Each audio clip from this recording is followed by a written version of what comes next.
ಸಜ್ಜನ ಬಂಧುಗಳೇ, ನೊಂದ ಮನಸ್ಸಿಗೆ ಸಂಜೀವಿನಿಯಾಗಿರುವ ಈ ಧ್ವನಿಗೆ ನಿಮ್ಮದೊಂದು ಲೈಕ್ ಇರಲಿ. ಪಡೆದುಕೊಂಡು ಬಂದ ಬದುಕನ್ನ ಅನುಭವಿಸಲೇಬೇಕು. ನೊಂದುಕೊಳ್ಳದಿರು ಮನವೇ. ನೋವು ಕಷ್ಟ ಸಾಗರದ ಅಲೆಗಳಿದ್ದಾಗೆ ಎಷ್ಟೇ ರಭಸವಾಗಿ ಬಂದರೂ ಶಾಂತತೆಯಿಂದ ಹಿಂದಿರುಗಲೇಬೇಕು.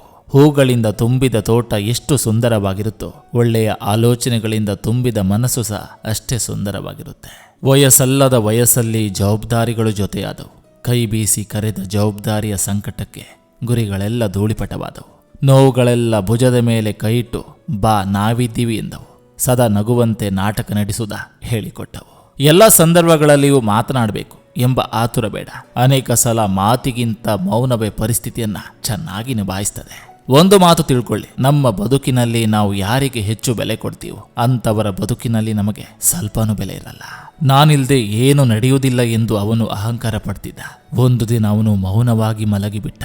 ಆ ದಿನ ಎಲ್ಲವೂ ನಡೆಯಿತು, ಆದರೆ ಅವನು ಮಾತ್ರ ನಡಿಲಿಲ್ಲ. ಪರ್ವತದಿಂದ ಹರಿಯುವ ನದಿಗೇನು ತಿಳಿದಿದೆ ತನ್ನ ಪಯಣ ಎಲ್ಲಿಗೆಂದು.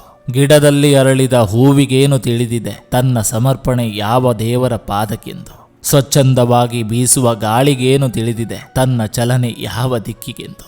ವೈರಾಗ್ಯ, ದ್ವೇಷ, ಅಸುವೆ ಏತಕ್ಕೆ ಮನದಲ್ಲಿ. ಪ್ರತಿದಿನವೂ ಅಚ್ಚರಿ ಕಾದಿರುವ ಈ ಬದುಕಿಗೇನು ತಿಳಿದಿದೆ ತನ್ನ ಭವಿಷ್ಯ ಎತ್ತ ಸಾಗುದೆಂದು. ಪ್ರಪಂಚ ನಡೀತಿರೋದು ಹೇಗಂದ್ರೆ, ಸತ್ಯ ಹೇಳೋರ್ ಮೇಲೆ ಅನುಮಾನ ಪಡ್ತಾರೆ, ಸುಳ್ಳು ಹೇಳೋರ್ ಮೇಲೆ ನಂಬಿಕೆ ಇಡ್ತಾರೆ, ಪ್ರೀತಿ ಮಾಡೋರ್ನ ದೂರ ತಳ್ತಾರೆ, ದ್ವೇಷ ಮಾಡೋರನ್ನ ಹತ್ರ ಇಡ್ಕೋತಾರೆ. ಸಜ್ಜನ ಬಂಧುಗಳೇ, ಇದು ಇಂದಿನ ಸಂಚಿಕೆ ಅಂತ ಹೇಳ್ತಾ, ಈ ಸಂಚಿಕೆ ನಿಮ್ಗೆ ಇಷ್ಟವಾಗಿದ್ರೆ ದಯವಿಟ್ಟು ಒಂದು ಲೈಕ್ ಮಾಡಿ, ಜೊತೆಗೊಂದು ಕಮೆಂಟ್ ಮಾಡಿ. ಮತ್ತೆ ಮುಂದಿನ ಸಂಚಿಕೆಯೊಂದಿಗೆ ಅತಿ ಶೀಘ್ರದಲ್ಲಿ ನಿಮ್ಮನ್ನ ಭೇಟಿ ಆಗ್ತೇನೆ. ನಿಮ್ಮೆಲ್ಲರ ಮನಸ್ಸು ಪ್ರಶಾಂತವಾಗಿರಲಿ ಅನ್ನೋದು ಈ ವಾಹಿನಿಯ ಉದ್ದೇಶ.